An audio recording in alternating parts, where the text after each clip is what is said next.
Valuation. So actually, bond भन्ने बित्तिकै चाहिँ that's one of the loan नै भन्नुपर्छ हामीले यसलाई. किन लोन भन्छ भने चाहिँ so also we have to issue the bond to the public with interest दिने हिसाबमै चाहिँ बोन्ड इस्यु गरेको पाइन्छ यदि चाहिँ कम्पनीलाई चाहिँ फन्डको आवश्यकता भयो भने. सो यसको पनि बोन्डको पनि किनबेच चाहिँ हुन्छ हाम्रो सेकेन्डरी मार्केटमा. अब यसको चाहिँ म्याच्युर पेड भन्ने हो भने चाहिँ we have a long term bond more than 1 years 8-9 वर्षको हुन सकिन्छ र 5 वर्षको हुन सक्छ. सिम्पली भन्ने हो भने मोर देन 1 year को बोन्ड इस्यु गरेको पाइन्छ. यसमा चाहिँ फिक्स इन्ट्रेस्टहरू आइरहेको हुन्छ हाम्रो फिक्स इन्ट्रेस्टहरू र यसको चाहिँ इन्ट्रेस्ट रेट फिक्स भनेको मार्केटसँग डिपेन्ड बनाउँछ. मार्केटमा कस्तो खालको चाहिँ इन्ट्रेस्ट लेभलहरू छन् त्यो अनुसार चाहिँ इन्ट्रेस्ट डिटरमाइन गरेर बोन्डहरू इस्यु गरेको पाइन्छ. अब इन्ट्रेस्ट रेटको थ्योरीको कुरा गर्दा चाहिँ हाम्रो एक्सपेक्टेसन थ्योरी, लिक्विडिटी प्रेफरेन्स थ्योरीहरू, त्यस्तै गरी मार्केट सेगमेन्टेसन अफ थ्योरीहरू चाहिँ अरूको डिस्कस हुन्छ हाम्रो इन्ट्रेस्ट रेटको कुरा गर्ने हो भने. सो एक्चुअली एक्सपेक्टेसन थ्योरी भन्ने बित्तिकै we have saw that the yield curve reflect the investors expectations. अब इन्भेस्टरको फ्युचरमा यसको इन्ट्रेस्ट रेट कति हुन सकिन्छ त अब हैन एक्सपेक्टेसन्सको थ्योरीको कुरा गर्यो भने. एक्सपेक्टेशन्स थ्योरीको कुरा गर्ने हो भने डेफिनेटली अब एउटा कुरो के हुन्छ भने हामीले कुनै ठाउँमा लगानी गरेपछि वी नीड अ रिटर्न्स. केही न केही चाहिँ हामीलाई रिवार्ड आउनुपर्छ भन्छ. 1000 हामीले कतै ठाउँमा इन्भेस्ट गर्यो भने 100 मात्रै रिवार्ड आयो भने so that is our revenue भन्ने सक्छ. एक्सपेक्टेसन थ्योरीले पनि त्यही कुरो गर्छ. इन्भेस्टरको एक्सपेक्टेसनले चाहिँ फ्युचरमा यसको इन्ट्रेस्ट रेट र इन्फ्लेसन के हुन सकिन्छ. अस्ति पनि हामीले कुरा गरेको छौँ हामीले. अब बैंकले 10% हामीले चाहिँ इन्ट्रेस्ट दिने भनेपछि 1 वर्षपछि उसको इन्फ्लेसन भएको टाइममा चाहिँ 1% मात्रै इन्फ्लेसन बढ्यो भने हाम्रो रियल रिस्क रिटर्न चाहिँ के हुन सक्छ भने 1% घटाएर रियल रिटर्न भनेको 9% हो. त्यो 9% हो भनेर अस्ति पनि कुरा गर्थे. इन्फ्लेसनले चाहिँ इफेक्ट गर्ने रहेछ. सो यसको is deals the shape of the cup, yield कपसँग डिल गर्ने रहेछ हाम्रो यो which is reflected by the future expressions of interest and inflation rate. त्यसले यसमा चाहिँ यो थ्योरीले के भन्छ भने increase the inflations the expected result is upward solving yield curve भन्छ. रिटर्न पनि माथि जान्छ. इन्फ्लेसन बढ्यो भने रिटर्न पनि हाम्रो यील्ड पनि अपवर्ड जान्छ. डिक्रिज भयो भने डाउनवर्ड जान्छ भन्छ. अनि स्टेबल इन्फ्लेसन स्टेबल छ भने त एक्सपेक्टेड रिजल्ट चाहिँ रेस्पेक्टली फ्ल्याट यील्डी कर्व हुन्छ भनेर यसको यो एक्सप्रेसन थ्योरीले भनेको छ. र अर्को अलिकति मात्रै यो खाली चाहिँ ब्रिफिङ मात्रै हो, खासमा त्यति डिटेलली चाहिँ मैले पढ्नु पर्दैन यो. अब लिक्विडिटिज भन्ने बित्तिकै चाहिँ फन्डको आवश्यकता है. अब higher than the short term rate due to the lower liquidities भन्छ हामी. In case long term interest rate चाहिँ जनरली हाई भयो भने यो थ्योरी जनरली हाई भयो भने चाहिँ short term rate due to the low liquidities भन्छ हामी. लङ टर्म चाहिँ इन्ट्रेस्ट चाहिँ हाई भयो भने चाहिँ सर्ट टर्म रेट चाहिँ यसको रेट चाहिँ ड्युली लो लिक्विडिटी हुन सकिन्छ. So it hold the term चाहिँ structure yield in the result of the preference of investors for the short term securities due to more liquidities. बढी भएको बेलामा चाहिँ सर्ट टर्म लिक्विडिटिज बढी मात्र प्रिफर गर्छ हाम्रो इन्भेस्टरले. यो कुरो भने चाहिँ हामीलाई. सो अर्को चाहिँ हाम्रो प्राइजिङ द बोन्ड. प्राइजिङ द बोन्ड भन्ने प्राइस कसरी निकाल्छ. अब हाम्रो बोन्डको फेस भ्यालु चाहिँ जहिले पनि 1000 हुन्छ हैन. फेस भ्यालु भनेको सुरुको भ्यालु इनिसियल भ्यालु 1000. डेफिनेटली यसले चाहिँ हामीलाई चाहिँ कुपन पेमेन्ट भन्छ हामी. इन्ट्रेस्ट प्रोभाइड गर्छ हरेक इयर्स. कति इयर्ससम्मको बोन्ड इस्यु गरेको त्यही अनुसार चाहिँ हाम्रो इन्ट्रेस्ट पाउँछ हामीले हरेक इयर. अर्को चाहिँ टाइमको म्याच्युरिटी हुन्छ यसको. यो बोन्ड भन्ने बित्तिकै चाहिँ टाइम हुन्छ हाम्रो. सो यसो 5 इयर्स 6 इयर 10 इयर्सको चाहिँ बोन्ड इस्यु गरेको पाइन्छ र अर्को यसको चाहिँ भेरिएबलमा मार्केट इल्डमा पनि हामीले किनबेच गर्न पाइन्छ है यसलाई ट्रेड गर्न पाइन्छ हामीले अब हाम्रो बेसिकली चाहिँ हाम्रो bond valuation how to find out the bond valuation basic चाहिँ बोन्ड भ्यालुएसन कसरी गर्ने त मार्केटमा त किन्नुपर्छ हामीले त्यो बोन्डलाई चाहिँ हाउ टु पर्चेस हामीले चाहिँ एनालाइज चाहिँ गर्नु पर्यो मोडल हामीले प्रिपेयर गर्दा कसरी चाहिँ हाम्रो बोन्डको भ्यालु आछ त त्यही अनुसार चाहिँ मार्केटमा अप हुन्छ कि डाउन हुन्छ कि के हो त भनेर चाहिँ हामीले भ्यालुएसन निकाल्नु पर्ने हुन्छ र यसको सिम्पली भ्यालुएसन निकाल्दा चाहिँ बोन्डको भ्यालुएसन अफ बोन्ड V0 भनेर लेखेँ यसको फर्मुला लेख्न त अलिक गाह्रो छ त्यो यसमा अहिले सिम्बल इक्वेसन सिम्बल छैन सिम्पली हामीले चाहिँ टेबलबाट हेर्ने एउटा फर्मुला लेख्न सकिन्छ हामीले इन्टु PVIFA हैन त्यसपछि y लेखे पनि हुन्छ के लेखे पनि is okay YN number of years है त and M into PVIF त्यसपछि YN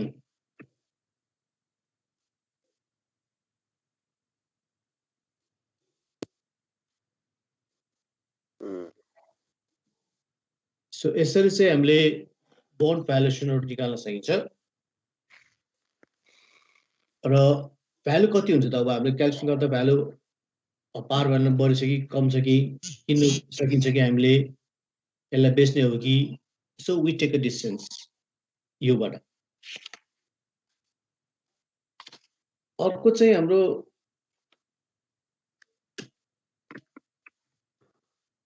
पर्पेन्चुअल बोन्ड भन्छ हामी जुन चाहिँ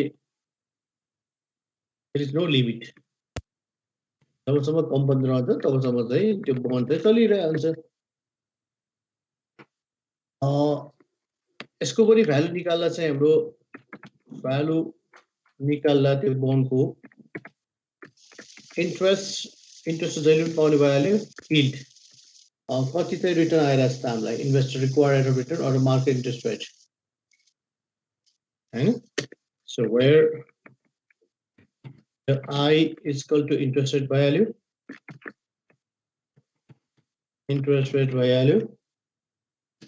त्यस्तै गरेर चाहिँ इन्ट्रेस्ट अथवा कुपन रेट पनि भन्छ है यसलाई y भनेको रिक्वायर्ड रेट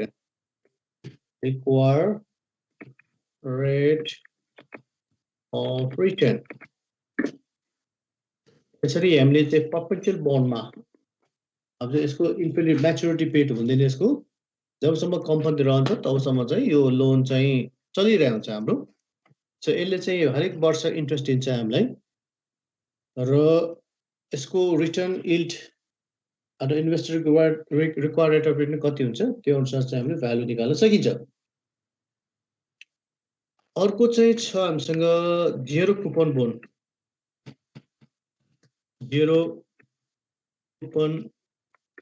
भन्छ जुन चाहिँ एकमुष्ट सुरुमा चाहिँ हामीले इन्ट्रेस्ट दिँदैन हरेक इयर इन्ट्रेस्ट दिँदैन लास्टमा मात्रै हामीले म्याच्युर पेडमा मात्रै वी प्रोभाइड द इन्ट्रेस्ट त्यस्तो खालको है जेरो कुपन बोन्ड नामले नै zero coupon bond no they have no coupon rate हुँदैन यसमा सो बोन्ड होल्डर चाहिँ do not get any interest during the holding period of bond such as the usually issue of sustained discount to their par value उसले चाहिँ पहिले नै चाहिँ par value मा चाहिँ डिस्काउन्ट रिसिभ गरिसकेको हुन्छ उसले 1000 भन्छ अब 900 मा त दियो भने 100 रुपैयाँ already they have to receive the interest अथवा coupon rate they do not take every years they do not take the coupon amount तर अब इन्भेस्टरले चाहिँ अब मार्केटमा बेच्यो भने त डेफिनेटली क्यापिटल गेन पनि हुन सक्छ होला सायद क्यापिटल लस पनि हुन सकिन्छ होला हैन त्यस्तो कुरोहरु चाहिँ आउन सकिन्छ त्यसैले यसमा चाहिँ हामीले भ्यालु कसरी निकाल्नु भने जेरो कुपन बोन्डमा चाहिँ भ्यालु निकाल्दा चाहिँ ई जेरो निकाल्ने हो भने दिने हो कि भ्यालु मात्र बढ्ने हो?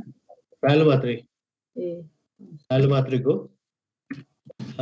यसमा चाहिँ म्याच्योरिटी, एम भनेको म्याच्योरिटिज एमाउन्ट भइहाल्यो, 1 plus required rate of return 1 plus x n. अनि यो मैले यहाँ चाहिँ एन भनेको यो पावर है, फेरि यहाँ नो इक्वेसन, त्यसैले मैले त्यति युज गर्न सकेन, यहाँ अप्सन छैन यसमा, नत्र गर्नु मिल्थ्यो है। ओके, यसरी चाहिँ हामी भ्यालु निकाल्छौँ 0 कुपन बोन्डमा। अर्को छ हाम्रो कहिले चाहिँ बोनको इन्ट्रेस्ट चाहिँ हामी क्वार्टरली अथवा सेमी एनुअली, मन्थली पनि इन्ट्रेस्ट प्रोभाइड गर्न सकिन्छ। अब त्यस्तो भयो भने चाहिँ हामीले जुनबाट दियो भने यो जुन चाहिँ यो माथिको भ्यालुसन निकाल्दा चाहिँ यो इयरली वाइज हो, यो इयरली वाइज हो। यदि मानिलिनु कि हामी सेमी एनुअलीबाट चाहिँ हामीले इन्ट्रेस्ट प्रोभाइड गर्ने हो भने त्यही अनुसार भ्यालुसन निकाल्नु पर्ने हुन्छ। यसमा चाहिँ हामी इन्ट्रेस्ट चाहिँ आधी गर्नु पर्यो डिभाइडेड बाई सेमी गर्ने हो भने, यहाँ सेमी गर्ने हो भने सेमी एनुअली इन्ट्रेस्ट दिने भने आई अपन 2 गर्नु पर्यो, अनि आई बाई 2 गर्नु पर्यो, अनि वाइ पनि के छ पनि आधी गर्नु पर्यो, 2 गर्नु पर्यो हैन। नम्बर अफ इयर चाहिँ बढाउनु पर्यो नि, पिरियड हुन्छ हैन, इन्टु 2 गर्नु पर्यो। यस, यहाँ पनि त्यस्तै गरिदियो, त्यही कुरो भन्नलाई मात्र हो मैले, 2 इन्टु 2। यसरी चाहिँ हामीले सेमी एनुअली क्वार्टरली हो भने 3 गरौँ हामी हैन, 4 गरौँ, त्यो अनुसार चाहिँ जाउँ। अर्को चाहिँ हाम्रो यसमा छ अटो इन्ट्रेस्ट रेट भइहाल्यो। अब यसमा पनि रेट अफ रिटर्न निकाल्नु पर्ने हुन्छ। अब रेट अफ रिटर्न निकाल्ने त हाम्रो फर्मुला चाहिँ त्यो मलाई यादै भइसक्यो होला हैन, माथिको फर्मुला चाहिँ को कन्सेप्टले पनि हुन्छ। हामीले P1 minus P0 plus dividend upon चाहिँ P0 लिएर पनि हामीले यो रेट अफ रिटर्न निकाल्न सकिन्छ। रेट अफ रिटर्न है, यसले हाउ टु मेजर, यो मैले फोटो खिचेर पठाइदिएँ फर्मुला सबै नै, अहिले चाहिँ रफली मात्रै लेखेको छु। यहाँ देयर इज नो अप्सन छैन हामीसँग त्यो लेख्ने। यील्ड रिटर्न बोन्डमा कति हुन सक्छ भनेर रेट अफ रिटर्न निकाल्नलाई। ओके, रिटर्न निकाल्ने हाम्रो चाहिँ P1 भनेको त अब यसमा चाहिँ P1 P2 लेखे पनि ओके, डिभिडेन्ड लेखे पनि हुन्छ, अथवा हाम्रो इन्डिङ प्राइस है, ending price minus beginning price हैन, प्लस हामीले चाहिँ यसमा त इन्ट्रेस्ट आउँछ होला, इन्ट्रेस्ट आउँछ चाहिँ कुपनको कुरा भन्छ हामी, COUNPON कुपनको कुरा गर्छौँ। कुपन एमाउन्ट भइहाल्यो डिभाइडेड बाई बिगिनिङ प्राइस, यसरी रेट अफ रिटर्न निकाल्छौँ। यहाँ पनि हाम्रो करेन्ट यील्ड कति छ त अहिले, करेन्ट यील्ड र क्यापिटल गेन पनि कसरी निकाल्ने त भने चाहिँ करेन्ट यील्ड निकाल्दा चाहिँ हामीले कुपन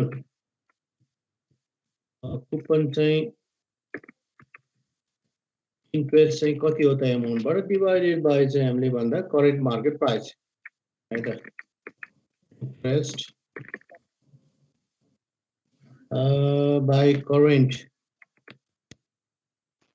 मार्केट प्राइसको एमाउन्ट निकाल्यो भने so we have to find out the current yield निकाल्न सकिन्छ। त्यसै गरी क्यापिटल गेन त थाहै छ हामीलाई, P1 माइनस P0 निकाल्न सक्छ, र यसको चाहिँ पर्सेन्टेज निकाल्दा पनि हामीले चाहिँ ending minus beginning upon beginning price त्यो पहिलेकै रिपिट भयो हाम्रो क्यापिटल गेन यील्ड निकाल्नलाई, त्यो मैले अहिले गर्दिनँ। र अर्को एउटा कुरो के आउँछ भने वाइटिएम निकाल्ने, सबैले पहिला चाहिँ साबले मजाले गरे होला, वाइटिएम यील्ड टु म्याच्योरिटी भन्छ हामी। यो मैले फर्मुला चाहिँ क्रिएट गर्न सकिँदैन अहिले, yield to maturity, yield to maturity, yield to maturity yield to maturity निकाले अथवा चाहिँ यसलाई सर्टकटमा YTM भन्छौँ हामी. सो यो चाहिँ हामीले ट्राई गर्छौँ एन्ड एक्चुअल निकाल्नको लागि चाहिँ एक्ज्याक्ट निकाल्नको लागि चाहिँ हाम्रो इन्टरपोलेसन्स जस्तै फर्मुला युज गरेर YTM निकाल्छौँ.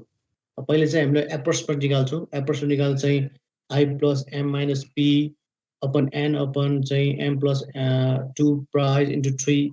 So that is one of the approximate YTM. Then after we have to try the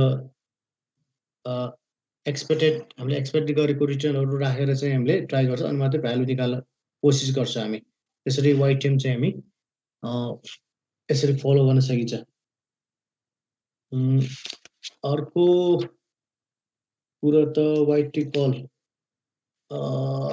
YTC भनेको yield to call भन्ने बित्तिकै चाहिँ हामीले बिचमा यदि इन केस हाम्रो म्याच्युर पिरियड 8 वर्षको छ भने हामीले 8 वर्ष नचाहिकन हामीले बिचमा पनि कल गर्न सकिन्छ. यस्तो बिचमा कल गर्दा डेफिनेटली कम्पनीले केही न केही कम्पनसेसन ब्यालेन्सहरु दिनुपर्ने हुन्छ. कम्पनसेसन ब्यालेन्स भनेको प्रिमियममा अब 1000 जाने चाहिँ हाम्रो बोन्ड भनेको अब बिचमा कल गर्ने हो भने यसले एक्स्ट्रा 200 300 400 थपेर भए पनि बिचमा कल चाहिँ त्यसलाई चाहिँ बोन्डलाई रोक्न सकिन्छ. त्यो बाबत they have to offer the premium है त्यो YT कल भनेर लेखेको छ यसमा. सो अर्को चाहिँ ड्युरेसनको कुरा छ. मेजर ड्युरेसनको हैन ड्युरेसनको कुरा गर्दा चाहिँ हाम्रो यो चाहिँ बोन्डको प्राइसको volatilities. So which capture the bond price and the reinvest risk. It is used to indicate how the bond will react to different interest rate environments भनेर. र ड्युरेसन्स मेजर कसरी गर्न सकिन्छ भनेर इफेक्टिभ फिक्स इन्कममा फेरि रिस इन्भेस्टमेन्ट गर्दा चाहिँ हाम्रो यसको रिटर्न त्यही भित्रमा चाहिँ रिटर्न हाम्रो कति आयो त त्यो कुरोहरु हामी ड्युरेसन अफ द बोन्डमा गर्न सकिन्छ. यसको फर्मुला पनि छ अथवा टेबलबाट पनि गर्न सकिन्छ हामीले हाउ टु क्याल्कुलेट द ड्युरेसन्स र कति दिन भित्रमा चाहिँ हामीले कति इयर भित्रमा चाहिँ हामीले जुन इन्भेस्ट गरेको चाहिँ प्राइस चाहिँ रिटर्न आउन सकिन्छ त भनेर यो ड्युरेसन मार्कलस ड्युरेसनबाट हामीले निकाल्न सकिन्छ. ओके अब यति पार्ट हो हाम्रो यो बोन्ड भ्यालुएसनको कुरा चाहिँ. र यसमा चाहिँ अब फर्मुलाहरु चट्ट लेखेर यसमा प्र्याक्टिस गर्नु पर्यो. त्यो चाहिँ हामी सन्डेबाट गर्नु पर्ला कि कसो हुन्छ. अब यसमा फर्मुला मैले लेख्न सकेन यसमा यो चाहिँ यो वर्डमा किनभने चाहिँ यो